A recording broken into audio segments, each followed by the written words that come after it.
Again, let me just recap. What we're going to do here is the forum will begin with a 2 to 3 minute introduction by each of the candidates. And Deb Seeley will be our timekeeper on that. Deb, if you stand up, please. So you want to watch for her signals. She'll give you some signals about how much time you have left.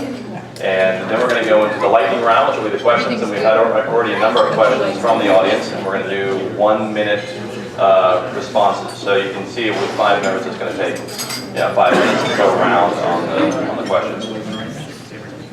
Let me start with, I know that this is our first time in probably at least 10 years since the taxpayers have been here. And one of the reasons why I felt it was important to be here is Sebastian is the largest community in New County. And it's really important for us to be here. We have, there are a number of our members up here and a great group of conservatives. So it's time that the taxpayers is here and has a presence here as well and reaches out to those members. So who are we? Who is the Taxpayers Association of New County? We've been around since 1957. We are a pure volunteer organization. We have no paid staff, no paid executives, executive directors. This is, again, pure volunteerism, and we are a pretty conservative group. Some refer to us as being a watchdog group for taxes and current issues. But I think the mission of the Taxpayers Association is much deeper than that. We are more than a watchdog group looking out for taxation and budgets. And let me read to you what the mission of the Taxpayers Association is. The great mission of the Taxpayers Association is to secure those principles that allows liberty to flourish. Chief among these principles is limited government. The best way to accomplish this mission is to limit government to the efficient delivery of essential government services. This will reduce the tax burden of all citizens. Through member activism, we drive this mission and serve our community. Through adherence to principles designed to limit the size, scope, and spending profile of government, we build a stronger, more democratic republic. That is the prism by which we are watchdogs. It's not okay just to say, well, we believe this about taxation. You must first have the size and scope of government by which you measure what taxes are important. So with that, let's begin the forum, and we'll begin with introductions. Now, let me first introduce the candidates. Seated first, not necessarily in this order, we have Andrea Coy. And if you would please stand as I read your name. Andrea is, of course, an incumbent. We have, next will be Bob Partland.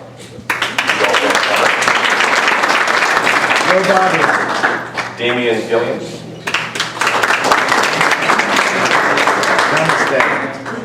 Don Wright. And last but not least, certainly Richard Gilmore. So with that, we'll start with Deb, if you're ready to go, we'll start with the 2 to 3 minute introductions. And again, this is your time to tell us who you are and what you believe in, and the floor is yours. So Richard, we'll start with you. Thank you, Glenn. I want to thank the Taxpayers Association for hosting this, sponsoring it, and I want to thank each and every one of you who came interested in what's going on up here in Sebastian. My wife Judy and I moved to Sebastian in 2004 just in time for 2 hurricanes. We moved here from Key Largo. We lived there for 27 years. And when I retired in 2005, then I got interested in city politics, and I ran for city council in 2008. When I was running in 2008, I promised to be part of a kinder, gentler city council that would get its work done and get rid of all the drama. And I believe that I kept those promises. A huge part of that success was the reinstating prayer in the form of an invocation at the start of each city council meeting. As Mayor Sebastian for the first term, I was able to help secure federal funding for Barber Street resurfacing and redoing. I also voted to fix the swales and the drainage there on Barber. I was also instrumental in getting Mulligan's restaurant to come to Sebastian with about 60 jobs. Last year, after 2 attempts, I was able to get a fertilizer ordinance brought forward and passed, which I think the City Council is going to look at tonight, stiffening it up a little bit. So the county, I just passed a fertilizer ordinance, so I guess we were above the front of the curve on that one. Sometimes I think you can best judge a candidate by what they vote against. And I voted against allowing the charter high school to serve alcohol at their fundraiser on city property at the airport. I think it's crazy to lecture kids about alcohol abuse on one hand and then have teachers serving it at a school function. The other thing I voted against was the parking lot down here on Indian River Drive for Captain Harris. To spend $40,000 to $50,000 of taxpayer money to benefit one business, I think is wrong. My vision for a future Sebastian keeps it family friendly with enhanced parks and recreational opportunities. It includes a vibrant riverfront district, which is where we're at right now. And it would be looking at a completed working waterfront and employment opportunities that keep our kids from having to leave town to have a job when they graduate. So if this lines up with your vision for Sebastian, I would respectfully ask for your vote this November. Thank you and God bless.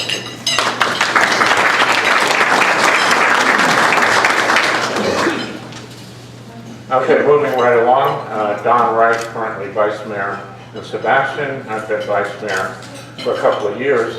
Thanks to everybody for being here, but won't spend a lot of time on that because I want to get on to more important issues. When I first ran for office, I ran on a fiscal responsibility platform. That was a primary objective of mine. I'm still campaigning for fiscal responsibility. The second part of that platform was economic growth and economic opportunity in the Sebastian area. We have, over the last few years, seen a revitalization of our waterfront. We have seen additional businesses at our airport, and we have made some limited progress on economic growth. Fortunately, we also have seen an increase in tourism. This is an area that we will need to continue to work on. But during these 4 years, we've been, unfortunately, dealing with extremely difficult economic situations and watched property values decline about 50%.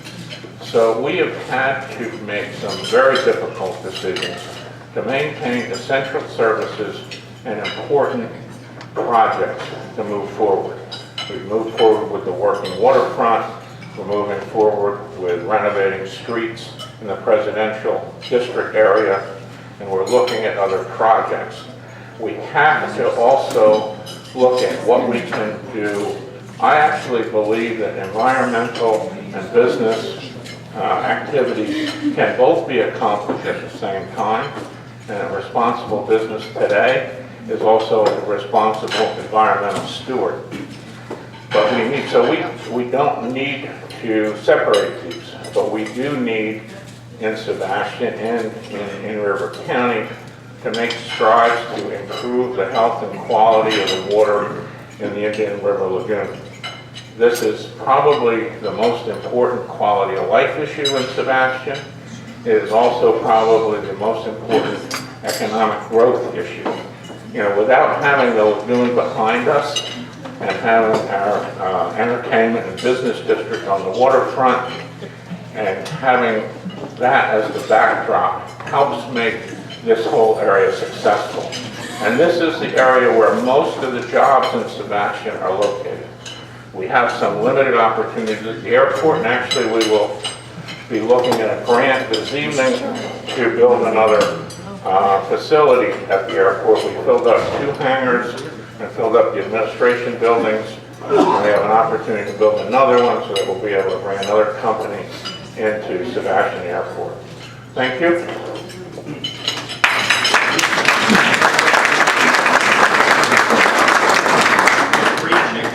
My name is Amy Williams. I want to thank the association for coming up here. I think it's long overdue, so I just want to let you know I forgive you. It should have been here 3 or 4 years ago. It's nice to see that the Taxpayers Association is getting involved with the North County. There's only been a few selected groups up there dictating what's been going on. And it should have been broadcast. We should have got the chambers, and I hope that maybe we have more time to have a real debate, get the city chambers and broadcast it live so people in the community can see how the money is being spent. First of all, I'm not going to go into myself. You can go to my website, DamianLovesSebastian.com.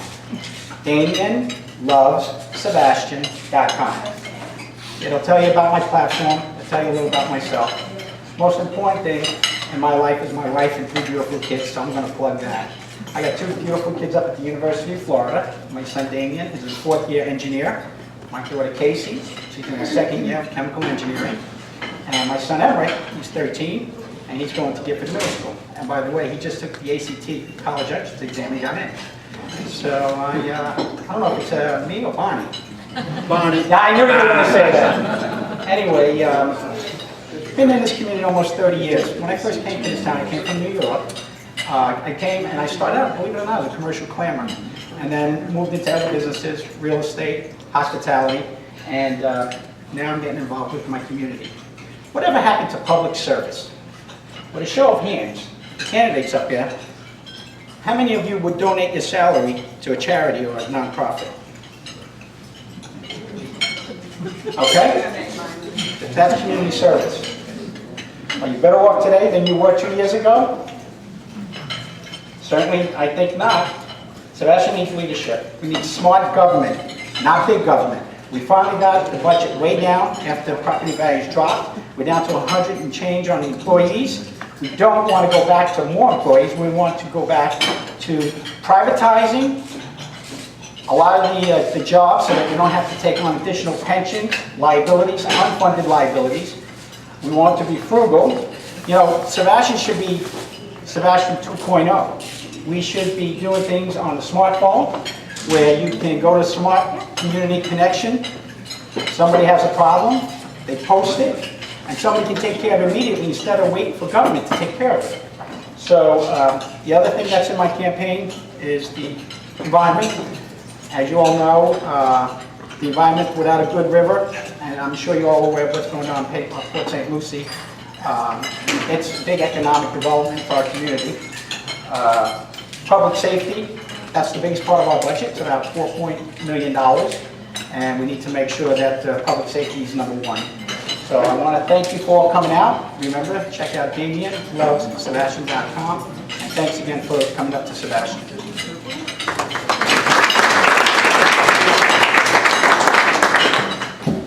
Well, good afternoon. I'm Bob McFarland.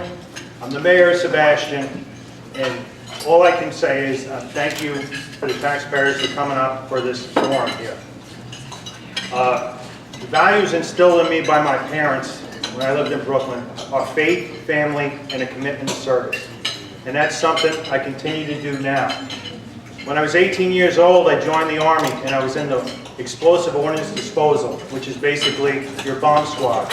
And it was there that I got to protect Ronald Reagan at the time. And he's still an icon to me, and I value many of the same things that he values.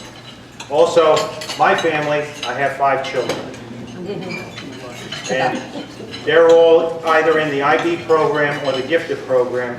One's at the charter middle school, one's at the high school, and one's at the Sebastian River Middle School.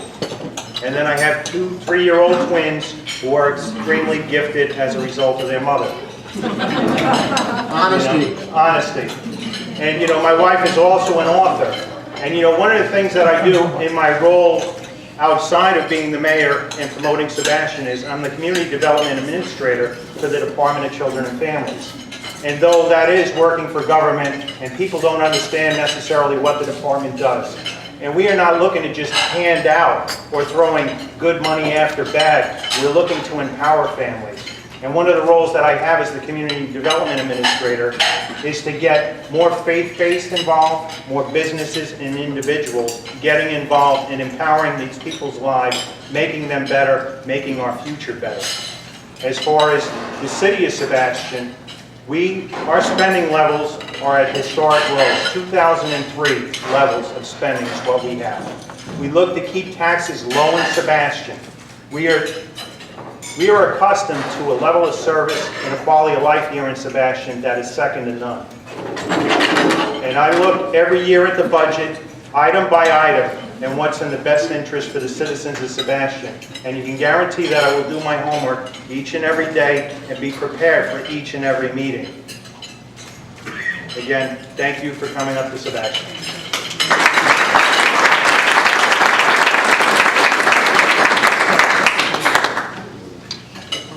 Hi there, my name is Andrea Coy. I got a quick question for you all. How many people here can vote for me? Legally?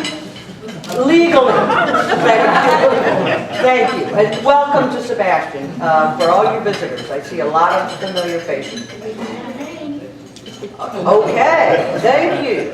And that wasn't a test, I was just curious. I know most of you out there.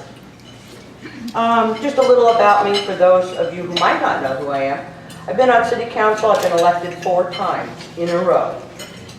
So that's total, do the math, 8 years. At 21 years, active duty service military. I'm a retired master sergeant. And that is public service also. I agree. So I've been kind of doing this for a long time, this public service stuff.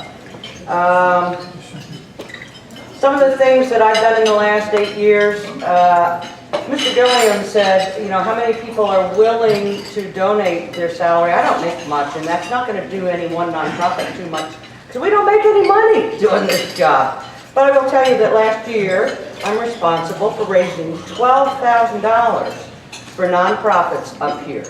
I did that myself, and I'm proud of that. I belong to 7 nonprofits up here that I work for in my community. To name a few, the Lions Club, the GFWC Junior Women's Club, Sebastian Property Owners Association, BFW Post 10210, American Legion Post 189, and the Senior Activity Center. I support those organizations, and I work very hard to raise money. Oh my gosh, I only have a minute left, really quick. What other things have I done around in 8 years? I'm going to take a lot of credit for bringing the college here. I worked for 2 years when I was mayor to get Indian River State College to come up to a building that council finally agreed to donate to us that not everybody thought was a good idea.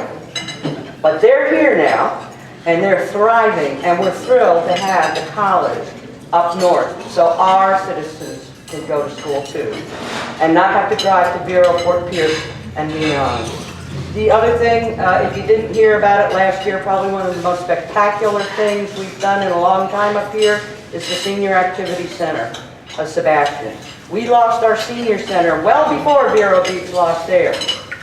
And the seniors were calling and bugging us and had an idea, asked council for permission to use a vacant building. The senior center is up and running. It took 90 days. We got $6,000 in donations. We furnished it, and we have 195 members.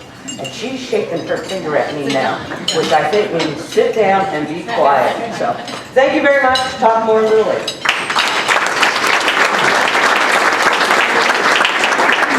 Okay, thank you, candidates. And we're going to go into what's called the lightning round. Now, I'm wanting to get the, I'm hoping to finish the form at 1:30. I know we've all got busy days, so I'm going to try to answer as many questions as we can. So let's have 1-minute answers. And you guys are politicians, you guys should be able to answer in 1 minute.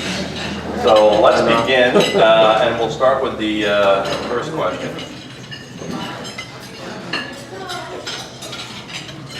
What is the role of local government? What are the essential services that local government should provide? We'll start off with an easy one. Richard, we'll start with you.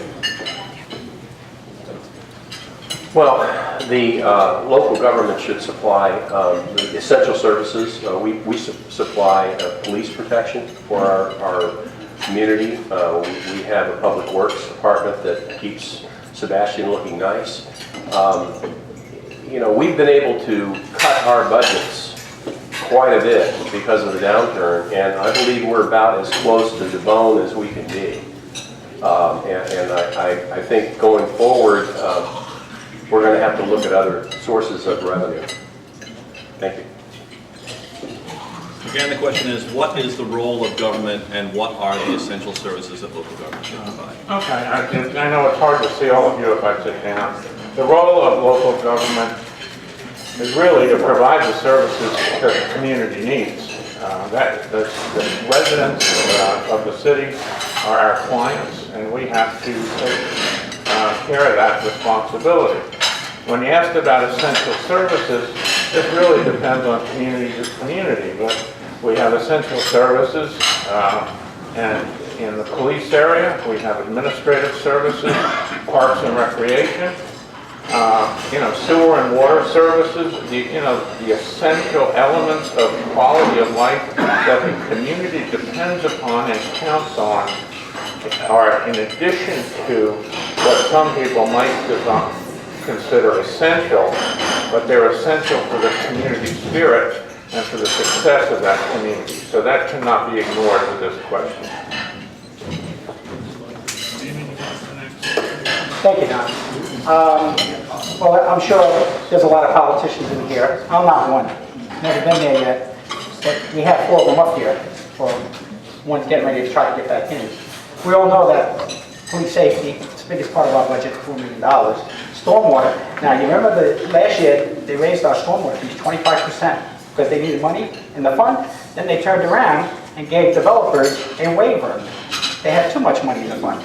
And they were picking and choosing which neighborhoods are going to get the waivers. Now, that's not fair. If you read the editorial in the Sebastian River News, it'll tell you. We have schools, we have roads, we have parks. Those stormwater things need to be taken care of just as well. You can't be selective. So that ordinance that they put into place needs to be repealed. That's being selective. You've got waste management, no recycling in the commercial district. That's a moneymaker. Why don't we have? Instead, they give us big green barrels to put more garbage we can wheel out to the road. In reality, we want to wheel out recyclables and get a check at the end of the year. We have a lot to do. Start now with Damien. The role of local government is to provide the essential services that you need, like the police and the public works. Up here in Sebastian, one of the things that we love about is our parks. And we put money towards those parks because they provide a quality of life to families that necessarily can't afford so much. So if you look down at the riverfront, there's the splash pad down there, which a lot of families partake in, as well as our ball fields, which are second to none, I would say, throughout the county. And we've improved the lighting down there. I know in a lot of other communities, it costs $100 to play Little League. You come to Sebastian, it costs you $30 to play Little League. That's a great savings to a family. And that's what our citizens like about Sebastian, is the parks that we do provide, as well as the other services. So we dictate that by what we're told by the citizens of Sebastian. Thank you. Quickly, they covered it all, but to reiterate, essential services are safety issues like the police department, maintaining our roads, and the major expense items that lower level individuals and groups cannot afford to pay for. It includes also, like you said, the parks, which are amenities. Our parks are wonderful amenities for our tax-paying citizens here. We have a dog park that's free with fences. We have the senior center. That's an amenity, and that's something that attracts people to our area. We have the college here now. It's an amenity. That's what the local level is about. And negotiating groups within our system to accomplish missions, i.e. getting nonprofits to work together. We have a new community food program up here that are 7 different nonprofits feeding everyone on Wednesday. No cost to the taxpayer. Talk later about that. Thank you. Next question. A popular notion is that government needs to run like that government needs more business people, and that government should run like a business. Do you believe that the government should adopt private sector concepts like driving revenue, or engaging in private sector activities in order to fund its operations. Did everybody hear the question? Okay. Don, we're going to start with you. Okay. You know, there are a lot of reasons why observers of city and local government say that it should be run like a business. I don't think that we need, as a city, to get into profit-making enterprises. Leave that to the private sector. We also do not have a profit motive as a city. We do not have stockholders to pay. We're not looking for entrepreneurship, income, or salaries for the people that work for a city. What is critical, however, is managing your budget and watching your expenses and being responsible financially. And that is where municipalities have not done the job properly. I'm happy to say that we've made a huge amount of progress in the last 4 years in Sebastian. Thank you. Private sector concepts. Yeah, I'll read the question again. A popular notion is that government needs more business people and the government should run like a business. Do you believe the government should adopt private sector concepts like driving revenue or engaging in private sector activities in order to fund its operations? Absolutely. That's the problem. As a matter of fact, if you ask any of the candidates up here, do you have the city checkbook emailed to your house? Every month. Anybody raise your hand? Can you tell me you have? And these guys are on the board. They don't even have the checkbook mailed to their house. Very simple. You hit the button, finance sends it to you. Are they not looking after your money? Is that what you want? No, maybe we need another Fisherman's Landing now that we're in litigation, the big boondoggle in the community. It's been 3 years now. We're getting ready to litigate instead of settling it. They took advantage of some nice people who came to town. I'm going to give the money to attorneys instead of mediating it. This is not the leadership we want in the community. We want to run the city like a business, keep our taxes low. We want good schools so our real estate values go up. People will move to a community if they know there's good schools. We may not be on the school board, but we can sure invite the school board down, and that brings property values up. I'm fed up with the trim notice, the mosquito control board. We need to merge these guys. Let's get them off our backs. In Florida Inland Navigation, they got ready to build a fish house. Time. You're done. Shame on them. Thank you. I'm getting ready to go. You want to read the question again? I got you lost off track. I didn't jump on it. That's coming. All right, one more time. Given the, oh, sorry. A popular notion is that government needs more business people and that government should run like a business.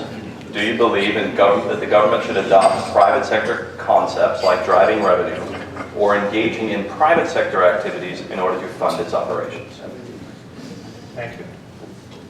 It's very difficult for government to be run like a business, but they can adopt a lot of the principles that are there.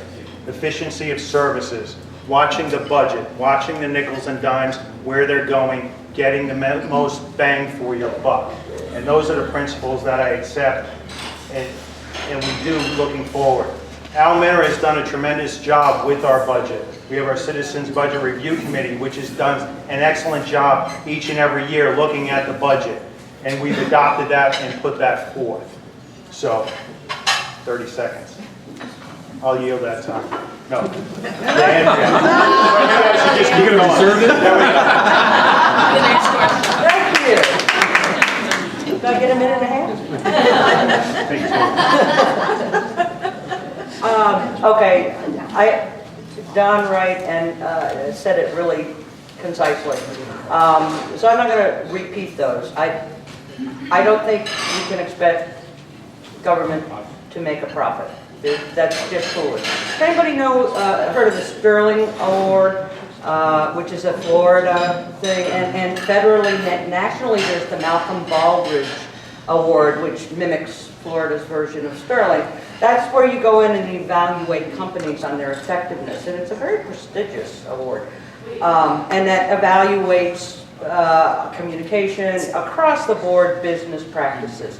I'm a Malcolm Baldrige examiner, and they tried to do this in the military, and I was trained in the military. And I had to go to installations and tell generals and colonels they needed to be more like a business. Imagine how that went over at places like Carlisle Barracks, home of the Army War College, and where they didn't think they were a business. And in fact, that's true. And I can't have this 30 seconds. I'll sit down. Thank you. Thank you for the answers to that question. I have an answer. Oh, I'm sorry. Oh, yeah. You didn't start. Reset the clock. You know, government isn't a business, but there are some things that government can learn from business. And one of those things I think we should institute in the city, and I would hope that I'd be able to do this, is have some type of a reward system for employees that find ways to save money. Quite a few years ago, well, maybe not too many years ago, we had an employee that found a way of controlling the electricity in a building that saved us $44,000 that year. That employee should have gotten some type of bonus. And that's the one thing that you don't see a lot in government. You don't see commissions, you don't see bonuses given, but you could certainly save a lot of money if you would institute those types of practices in government. Thank you.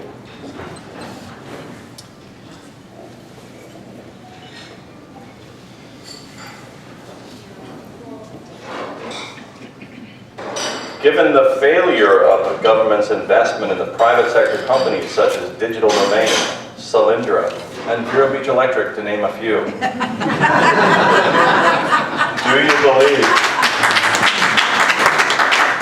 do you believe that government should be involved in using taxpayer dollars to pick winners in the private sector? Would you like me to read the question again? Or do you hear it? Damien, you're first. Definitely not. Obviously, you saw what happened with Digital Domain. But I'd like to utilize my time real quick for talking about pitching pennies. They just did a design for the Capitol property to figure out if they're going to do parking. Spent $70,000, $80,000 in engineering fees and then put it on the shelf. That's the kind of leadership you want. Now they're looking for a community center. They instructed the city manager to spend $10,000 to see if it's feasible for a new community center, because they can't wait to spend more money. Why not contact the school board? We've got 4 community centers right there. We've got Sebastian Middle School, we've got Sebastian High School, we've got the elementary schools, Pelican. Why can't we use those as community centers? They got a gym, they got an auditorium. Hey, and guess what? They got classrooms, and maybe we can teach these guys a few things. Stop spending, look and see what you have available to yourself, and utilize that first before you're quick to go out and spend. What the CAFRA, the politicians in this room knows what the CAFRA is. At the end of the meeting, I'm going to share a little something with you to hold your suspense.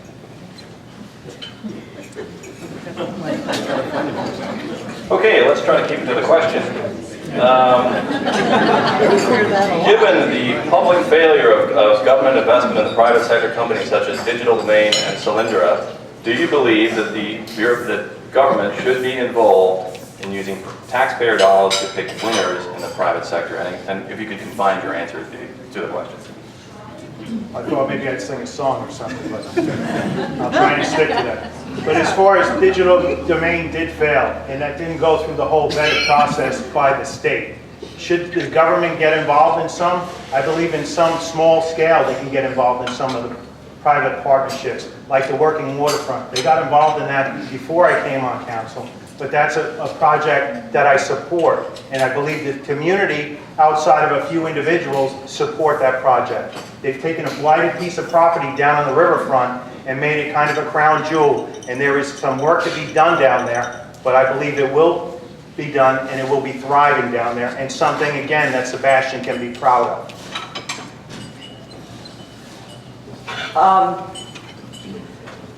In the general sense, I don't want to ever see us make the big mistakes again when big dollars are involved. But I do believe that some incentives occasionally do need consideration. The question, I have a little problem when you say picking winners. The idea is to bring jobs and development here and make us competitive with other areas. If nobody else did it, I say, no, don't do it. But it's difficult when we're competing with other areas that are giving millions away to entice people for jobs. I don't have a good answer for that. I hate any money to be wasted. And we don't have the kind of money to throw at, thank God we don't have a power plant. I'm so happy. So the answer is no, but I think there are enticements that we can use, and we have had success at our airport at a very much lower level to bring people here. Hi.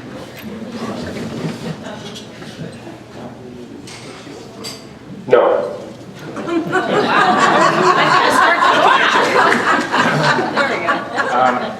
If I was going to answer with one word, I would say yes. I think it's essential for government to work with private industry to attract jobs, and we need, especially in Indian River County, we need job growth. It's a county that 10 years ago, if you were to talk to regional planners, would not even have shown up on their radar as an area that they would move a business to. We've been successful in Sebastian, building a couple of 15,000 square foot buildings that now have a full number of employees. I think tonight we've got another project on the books where we're going to get an FAA grant to build another building at the airport, and we should be able to fill that up with another group of people that need jobs. If you want to keep your residential taxes down, you need commercial enterprises, because residential taxes typically take as much, 100% of the taxes for services. Businesses typically take less. Thank you, everyone, for that answer. Okay, next one. Well, this is kind of a related question. The working waterfront. Do you believe the working waterfront is an example of government exceeding its purpose using taxpayer dollars? How are you, or do you plan to be transparent and account for taxpayer dollars being used to fund the working waterfront? And we'll start with The working waterfront was a project that, again, started before I was on council, and I support the working waterfront down there. Of course, we have to watch how much money the city is actually putting in, and we've gotten a lot of grants down there to assist us towards that end. And I think, again, at the end of the day, when the project is done, it's going to be something that Sebastian can be very proud of. And we look down there, and again, we took a blighted piece of property, and it has a very good fish market in there right now that's doing business. The concession stand should be coming up and running, as well as we're putting a museum down there, because we have a heritage in Sebastian that we need to be proud of, and that's from the fishing heritage, and we're instilling that down there. So nominal amounts of taxpayer money in there. But again, as I said, it seems to be a project that the overwhelming majority of the citizens of Sebastian have supported down there on our working waterfront, to bring others to support the other local businesses that are down in the area. Thank you. I'll be really brief. The name of this project is the Stan Mayfield Working Waterfront Project, and I want to say very thank you to all the people prior to me and above me that have worked for many years to put this project together. The intent is to preserve a spot that commercial fishermen can come in and have a place to bring their fish. If you notice the waterfront, the purpose of this is it to be affordable for them and to be the last bastion in Sebastian. We used to have 4 working waterfronts. There were none because they couldn't afford them. Condos, buildings, businesses make better property value for the waterfront. So yes, I support the working waterfront, and I can't really comment much more than that because there is some litigation pending, but it's going to be okay.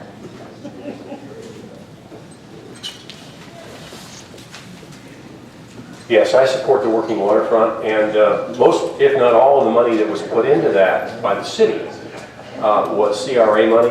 And the Community Redevelopment Agency is designed to take old buildings, bad areas, and bring them up to speed. split them up so that instead of blight, you have something that's going to be nice, that's going to be of value to your community. And I believe that once that project is done, and my suggestion to Mr. Minner was to put a manager in there from the city, somebody part-time that would manage it so it wouldn't get off track. Had that happened, we wouldn't be where we're at. But it is what it is. I think it's going to be long-term a good thing for the city. As respects the working waterfront, I'm optimistic that not only will the council members who approve this find that this is an important project, but we're looking forward to getting a grant awarded to us Friday so that we can complete the construction of the fish house. The real question is the heritage in Florida, the history and background in Sebastian important to preserve. I think it is, and I think most of the people who live in Sebastian feel that way. And there's been a very strong effort at the state level to preserve some of the heritage that we all have as background to our living here. If we ignore it, it goes away and it can't be replaced. Thank you.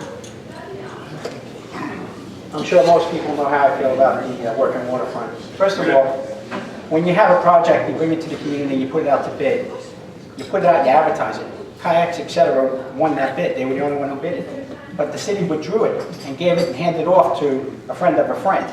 And did not advertise it with $500 to $1 million that we're going to give you out of the CRA fund to improve it. That was never disclosed. To me, that's deceitful. That's wrong. Everybody, all nonprofits should have an opportunity to bid on that. It's not right.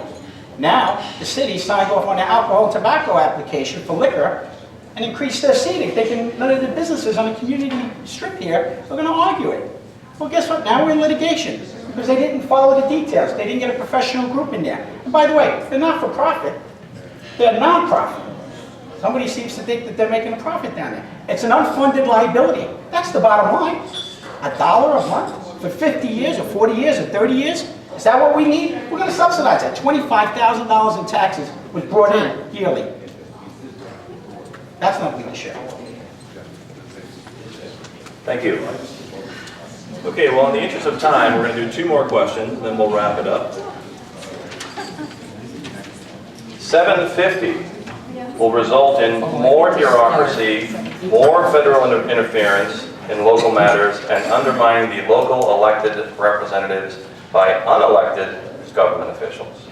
Do you support or are you opposed to the 750 process? We will start with.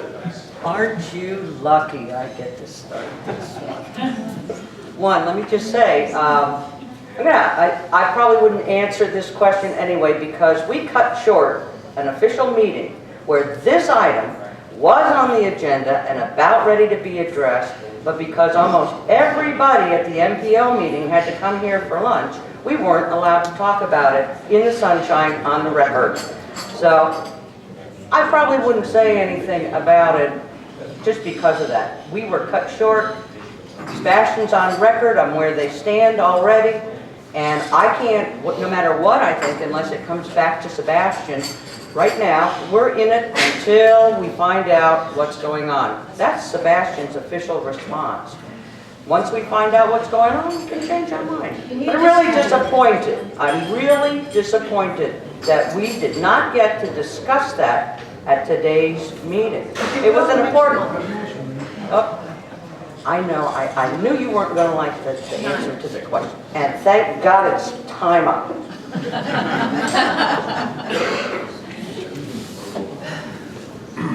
There's an old saying that says that if you're not on the agenda, you're probably for dinner.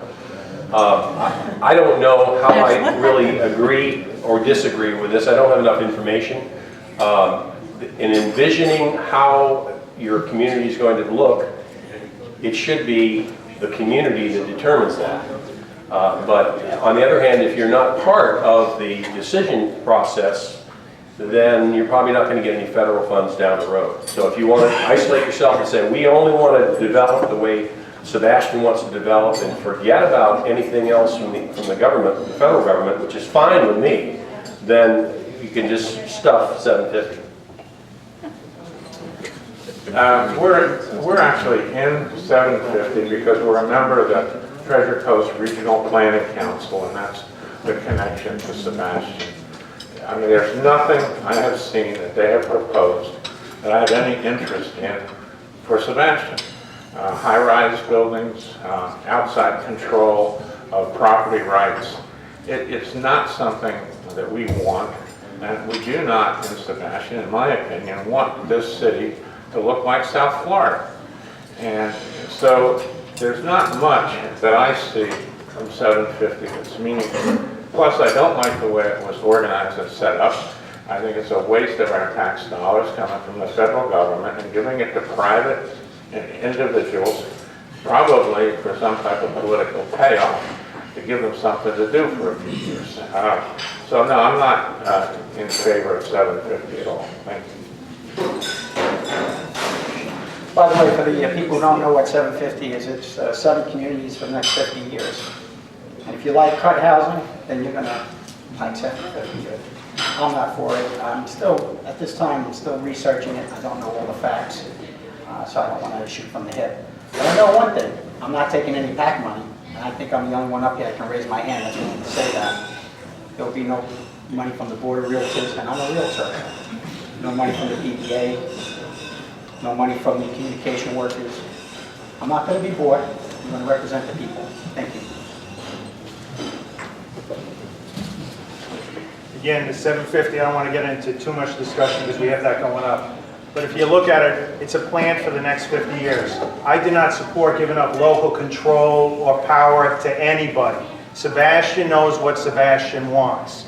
So that we do. But looking at the next 50 years, we have a lot of issues in the state, in our community going forward. The lagoon is a perfect example. What do you think the lagoon is going to be in the next 50 years? Or if you look at the quality of water, our drinking water, that comes down probably from Georgia. What happens if there's no more water that's left? These are some things that you have to plan for. And having a plan for the next 50 years, whether it's outside of 750 or if Indian River County has their own plan, where do we see ourselves in the next 50 years? I think those kinds of plans are important. Also, like setting goals for yourself, you know, as an individual or as a community. I think that is important. And that's what we need to look at. Thank you. Okay, last question. The vast majority of the private sector no longer offers defined benefit pension plans. Will you or have you eliminated defined benefit pension plans and support the move to defined contribution plans? And we'll start with Richard. Yes, but I think we already have in Sebastian, if I'm not mistaken, they already have just a defined benefit instead of the... You mean the 401k? You're on the 401k. Something like that, yeah. I don't believe we have the... but we need to get away from getting locked into something that we can't pay for down the road. I believe Sebastian is not in a position where we have to worry about that right now. But the answer would be yes, when I move to like private enterprise. The current plans that we have are different for different areas of employees. Our administrative city staff employees are in a 401k plan, basically, that we make a contribution for. Our police department and some of the members over there are in the Florida police retirement system, which is a defined benefit plan. We made some significant changes to that a couple of years ago, and we are over 90% funded in our pension obligations, a little dissimilar from some of the other cities around that are struggling with their pension obligations. But I think the changes that we made give us the ability to long-term pay our pension obligations and sustain the benefits that we've provided to those employees. I don't think it's going to be ever up to the city of Sebastian to make major changes in the Florida police plans. I'd be looking for initiative at a state level to make sure that these are fair. I pretty much agree with Don. The other thing that concerns me is trying to privatize a lot of these jobs that they want to bring back in public works road maintenance, mowing of parks. A lot of this stuff can be privatized to the sense where we don't have these pension and insurance premium problems. We put it off to the private sector, and in the end, the taxpayer benefits. So if you look across the country, some of the biggest cities, they have administrators. They're good at writing contracts. They come in and they review those contracts every 1 to 2 years. And the less people on the payroll, the less working comp, less taxes to the citizens of this community is how I think. So thank you very much for coming. By the way, there's $1.7 million in the CAFR that was from 2011 to 12. Okay? They're not sure how to spend it, but it's there. If you want to see me after the meeting, I'm happy to share with you. Thank you again. Vote DamienLoveSebastian.com. Thank you. I'm going to read the question again. Yeah. Thank you. I'm sorry, it's that short-term memory. The vast majority of the private sector no longer offers defined benefit pension plans. Will you or have you eliminated defined benefit pension plans and support the move to defined contribution plans, which are 401ks? As Mr. Wright said, you know, with the police pension, that's different, that's more on a state level. But we've done some reforming of the pensions, looking at them, because, I mean, the one line is the pension, that's like a promise you make to an employee. And I think if you make a promise to somebody, you need to stand up for it. And if there's no pension reform, and if somebody retires and at 60 years old, they're planning on getting this money, and there's no money there, that's the worst possible thing you can do for a person. So we do, and going forward in our contract negotiations with our employees, the police, and with our employees, we are looking at that. Because if we do make a promise to them, we want to be able to keep it. And we don't want to hurt the taxpayers either, because they can't fund that going on. So we are looking at the pension reform, and we want to keep it. So one, that we can provide for the employees, the promise that we made for them, but also we don't want to burden the taxpayers as well. Thank you. In addition to what Mr. Wright and Mr. Hartland have said, we are looking at making changes at the lower levels, that so people entering the system starting out, we are not making the promises to them. And that's where we're trying to make the biggest changes. It takes time, because like Bob just said, you make a promise to somebody and you can't keep it, and they're 60 years old. What have you just done? You just cut them off at the knees. So there are obligations on both sides to look very realistically at this issue. I would like to get as close to private sector funding as possible. And now that I only have 30 seconds left, for all of you people here who want to support me, my name is Andrea B. Coy, and you can pick up you can call me at 388-0961. I am in the phone book. I'd be happy to give you signs, except I can't put them in the county because then I have to pay money, and I don't have any. So, anyway, thank you all for coming, and please leave your check right up here, right? And I'll put a plate right here. Thank you very much for coming today. Thank you, Candace. Thank you for stepping up.